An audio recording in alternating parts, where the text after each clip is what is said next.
Welcome friends. पिछले video में मैं बात किया था how to treat heart attack. इस वीडियो में मैं बात करना चाहूँगा how to treat heart attack और इसका जो मेडिकल प्रोसीजर है, जैसे angioplasty and bypass surgery.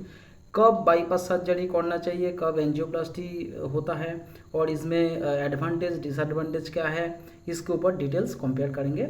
So before going to start in detail, I just want to declare this channel does not suggest use of any medicine और medical procedure. This is for educational purpose only. Heart attack का जो treatment होता है, 4 method होता है। इसमें एक medical procedure जिसमें एंजियोप्लास्टी बाईपास सर्जरी होता है, मैनेजमेंट बाई मेडिसिन देके होता है, और सपोर्टिव केयर जिसमें डिफाइब्रिलेशन और ऑक्सीजन देके होता है, और हेल्थ टिप्स जिसमें naturally you can do some exercise और like that to prevent further heart attack. So अभी देखिए एंजियोप्लास्टी क्या है। एंजियोप्लास्टी मतलब जब हार्टरी में ब्लॉक्ड होता है, वो ब्लॉकेज को ओपन करने के लिए एक मेडिकल प्रोसीजर होता है, लेकिन इसमें ओपन हार्ट सर्जरी जरूरत नहीं है। अभी देखिए जो ब्लॉकेज होता है आर्टरी का, हार्ट का आर्टरी का, इसमें 3 टाइप्स का ब्लॉकेज हो सकता है। जैसे माइल्ड ब्लॉकेज मतलब लेस देन 50% ब्लॉक्ड हो गया तो, और मॉडरेट ब्लॉकेज मतलब जब 50 से 79% ब्लॉक्ड होता है, और मोस्ट सीवियर मतलब जब मेजोरिटी मतलब 80 से 99% आर्टरी ब्लॉक्ड होता है, तब उसको मोस्ट सीवियर ब्लॉकेज कहा जाता है।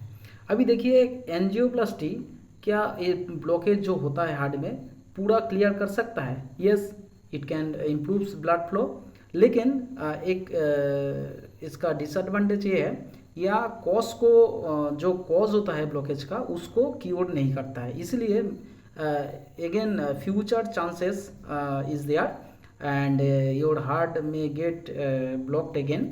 सो इसका एक डिसएडवांटेज है। अभी देखिए can angioplasty save life? Yes, angioplasty can save life. और इसमें एक बहुत ही इंपॉर्टेंट बात है, the sooner your doctor restores your blood supply the less damage there will be in your heart muscle. मतलब जब हार्ट अटैक होता है तुरंत जितना जल्दी हो सके अगर एंजियोप्लास्टी किया जाए तो हार्ट मसल जो होता है उसका डैमेज आप रोक सकते हो, क्योंकि ये इरिवर्सिबल प्रोसेस है। मतलब एक बार डैमेज हो गया तो हो गया, आप रिस्टोर नहीं कर सकते। सो अभी देखिए हाउ एंजियोप्लास्टी इज डन। ठीक है, इसमें एक स्टेंट यूज होता है जो एक शॉर्ट वायर मेश ट्यूब होता है। सो एक ऐसे करते हैं, पिक्चर देखिए। सो एक हार्ट का आर्टरी देखिए, इसमें एथेरोस्क्लेरोसिस मतलब लिपिड मटेरियल का एक थिक लेयर हुआ है, इसलिए ब्लड फ्लो का जो डायमीटर होता है वो कम होते जाता है। तो अभी ये कम होने से क्या होता है, ब्लड का फ्लो कम होता है, इसलिए ऐसे करते करते ब्लॉक हो जाता है। तो अभी क्या होता है, ये कैथेटर देके इसमें ये देखिए एक बेलून है जिसमें स्टेंट है। सो जब बेलून यहाँ पे इन्फ्लेटेड होता है तभी ये स्टेंट यहाँ पे जो एथेरोस्क्लेरोसिस स्क्लेरोसिस जो लिपिड प्लाग है उसको प्रेस कर देता है, और तभी diameter of heart artery get enlarge. ठीक है, सो डायमीटर एक्सटेंड हो जाता है, तभी ब्लड फ्लो का जो पैसेज है वो ज़्यादा हो जाता है, वाइड हो जाता है। तो ऐसे करके एंजियोप्लास्टी काम करता है।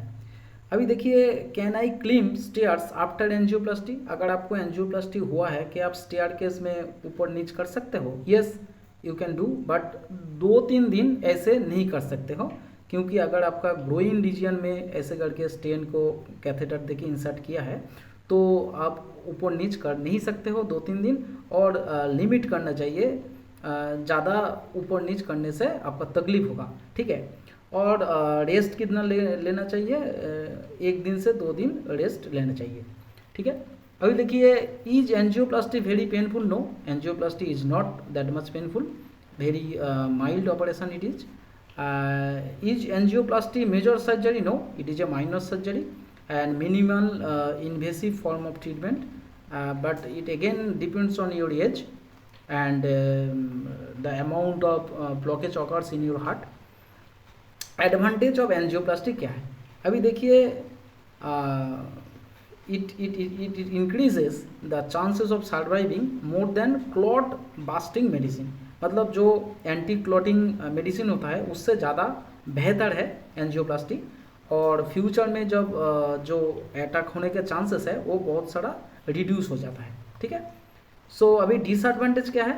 जो जहाँ पे वो इंसर्ट करता है कैथेटर, वहाँ पे ब्लीडिंग होने का चांसेस है और उसके साथ डैमेज होने के भी चांसेस है आर्टरी का।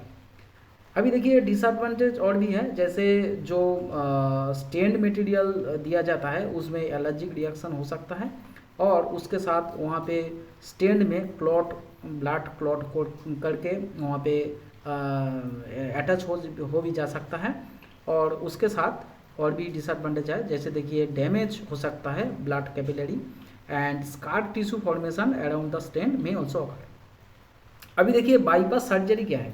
बाईपास सर्जरी मतलब क्या, अब जहाँ पे हार्ट में ब्लॉक हुआ है उस जगह से और जगह पे चेस्ट वाल वहाँ पे अब आर्टरी लेके और फिर लेग में से कोई हेल्दी ब्लड वेसल लेके जहाँ पे ब्लॉक हुआ है उस पार्ट को आप बाईपास कर सकते हो। पिक्चर में देखिए, ये पिक्चर में देखिए यहाँ पे ब्लॉक हुआ है। सो यहाँ पर यहाँ का जो मसल है वो डैमेज हो गया। सो यहाँ पे ब्लड आने से यहाँ पे रुक गया। सो यहाँ पे ब्लड नहीं जा रहा है। सो क्या होगा, यहाँ से अगर और भी एक आर्टरी लेके बॉडी का कुछ और पार्ट से, जैसे लेग से एक आर्टरी लेके अगर यहाँ पे अटैच किया जाए तो फ्लो हो सकता है। सो देखिए यहाँ पे बाईपास किया गया। सो यहाँ पे डायरेक्ट बाईपास कर दिया। जो पार्ट डैमेज हुआ था, जहाँ पे कैपिलरी का डायमीटर कम होने के कारण ब्लॉक हो गया था, उस पार्ट को बाईपास कर दिया। सो यही है। सो ये बिफोर सर्जरी,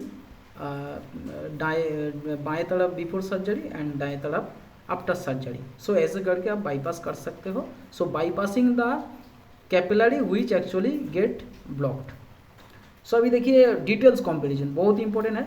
एंजियोप्लास्टी देखिए कब किया जाता है, जब लिमिटेड ब्लॉकेज है, मतलब कम जगह पे छोटी सी जगह में ब्लॉक हुआ है तब एंजियोप्लास्टी कर सकते हो।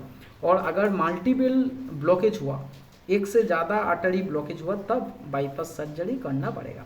अभी देखिए ऑपरेशन टाइम क्या है। एंजियोप्लास्टी का ऑपरेशन टाइम बहुत ही कम, लेस देन 1 आवर, लेकिन बाईपास सर्जरी का टाइम 5 से 6 आवर्स तक हो सकता है।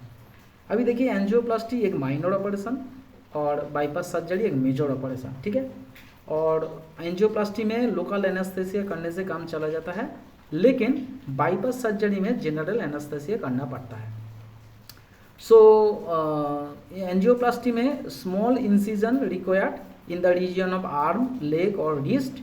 यहाँ पे स्मॉल इंसिजन जैसे हाथ में, लेग में, रिस्ट में होने से होता है, लेकिन बाईपास सर्जरी में चेस्ट को काट करना पड़ता है ताकि वो हार्ट को वहाँ से ही मिलता है। So recovery time angioplasty after operation 2 to 3 days में एंजियोप्लास्टी पेशेंट रिकवर कर जाता है, लेकिन बाईपास सर्जरी में ज़्यादा टाइम लगता है। 2 वीक्स से ले तक 10 वीक्स तक, 2 हफ्ते से 10 हफ्ता लग सकता है। अभी देखिए मेडिकल ट्रीटमेंट जो है, जैसे पेन जो होता है उसके लिए एंटी एंजिनल मेडिसिन और नार्कोटिक दिया जाता है, और ब्लड प्रेशर जो है उसको रिड्यूस करने के लिए बीटा ब्लॉकर एंड एसीई मतलब एंजियोटेंसिन कन्वर्टिंग एंजाइम इनहिबिटर दिया जाता है। और लिपिड मटेरियल जो एथेरोस्क्लेरोसिस होता है, प्लाक, इसको डिक्रीज करने के लिए स्टैटिन्स ड्रग दिया जाता है। और एंटीकोआगुलेंट मेडिसिन जैसे एस्पिरिन और क्लोपिड्रोगेल ये भी दिया जाता है, जो क्लॉट हुआ है उसको रिमूव करने के लिए। अभी देखिए सपोर्टिव केयर क्या है। डिफाइब्रिलेशन, ये क्या होता है, इलेक्ट्रिक शॉक। कभी कभी इरेगुलर बीट्स होने के कारण जब इरेगुलरिटी होता है तभी डिफाइब्रिलेशन दिया जाता है, ताकि नॉर्मल ब्रीदिंग को रिस्टोर किया जाए। और ऑक्सीजन थेरेपी, जिसको ब्रीदिंग प्रॉब्लम है, सांस लेने में कठिनाई होता है, उसको ऑक्सीजन थेरेपी दिया जाता है। अभी देखिए how can I clear my blockage naturally. Health tips क्या है। पहली बात है, आपको हार्ट का जो हेल्दी डाइट होता है वो आपको खाना है। उसके साथ एक्सरसाइज बहुत ही इंपॉर्टेंट फैक्टर है, क्योंकि एक्सरसाइज से ही जो बैड लिपिड होता है, हार्ट में 2 टाइप का लिपिड हो सकता है हमारे ब्लड में, एक है गुड लिपिड, एक है बैड लिपिड। बैड लिपिड जो होता है उसको रिड्यूस करने के लिए एक्सरसाइज बहुत ही इंपॉर्टेंट है। बैड लिपिड मतलब कोलेस्ट्रॉल, ट्राइग्लिसराइड, VLDL, VDL, ये सब। और देखिए जो बैड हैबिट है, जैसे स्मोकिंग और अल्कोहल को कंजम्पशन करना, आपको कंजम्पशन नहीं करना है। वो कंजम्पशन होने से हार्ट का बहुत सारा प्रॉब्लम होता है, अटैक भी हो सकता है। So I hope you understand and this video is helpful to you. Thanks for watching.